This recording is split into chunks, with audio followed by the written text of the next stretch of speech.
Bonjour, je suis le Dr Ranga Reddy, cardiologue interventionnel consultant à l'hôpital Apollo Jubilee Hills, Hyderabad. Aujourd'hui, nous allons parler de la fibrillation auriculaire. Qu'est-ce que la fibrillation auriculaire? Il s'agit simplement d'un rythme cardiaque irrégulièrement irrégulier, qui est une anomalie électrique que l'on observe généralement chez les patients âgés. On peut également l'observer chez des patients plus jeunes s'il existe un élargissement anormal du cœur ou des oreillettes détectées lors d'une échographie 2D. Et les effets secondaires ou les complications de cette fibrillation auriculaire à long terme sont l'élargissement des oreillettes du cœur et cela peut provoquer des AVC, des formations de caillots. Il peut s'agir d'AVC cérébraux, d'AVC majeurs ou d'occlusion de gros vaisseaux à cause du thrombus. Ainsi, le diagnostic de la fibrillation auriculaire est très important et l'utilisation d'anticoagulants après le diagnostic de la fibrillation auriculaire, qu'elle soit liée ou non à une valvulopathie, est essentielle. Il faut poursuivre les anticoagulants ou les anticoagulants classiques comme l'acétone, la warfarine, surveiller régulièrement les taux d'INR, informer le médecin et procéder aux ajustements de dose des médicaments.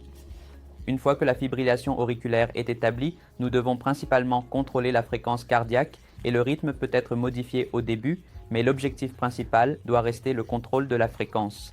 Le contrôle de la fréquence doit être maintenu pratiquement à vie et, s'il existe un risque de formation de caillots ou de saignement chez un patient pour lequel les anticoagulants ne peuvent pas être utilisés, il existe de nouveaux dispositifs comme le dispositif Watchman qui permet d'occlure l'appendice auriculaire et ainsi de réduire le risque d'AVC. Donc la fibrillation auriculaire, une fois le diagnostic posé, principalement par l'ECG, si les palpitations sont intermittentes, elle peut alors être diagnostiquée par un Holter et un suivi régulier par Holter, ECG et échocardiographie 2D qui sont tous très nécessaires.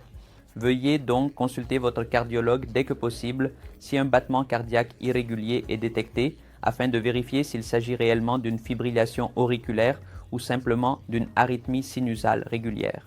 Cela peut donc prêter à confusion et, une fois qu'un traitement anticoagulant est commencé pour un patient, il doit être poursuivi presque à vie si la fibrillation auriculaire ne disparaît pas. Même s'il s'agit d'une fibrillation auriculaire paroxystique, le patient doit prendre un médicament anticoagulant afin de réduire le risque d'AVC.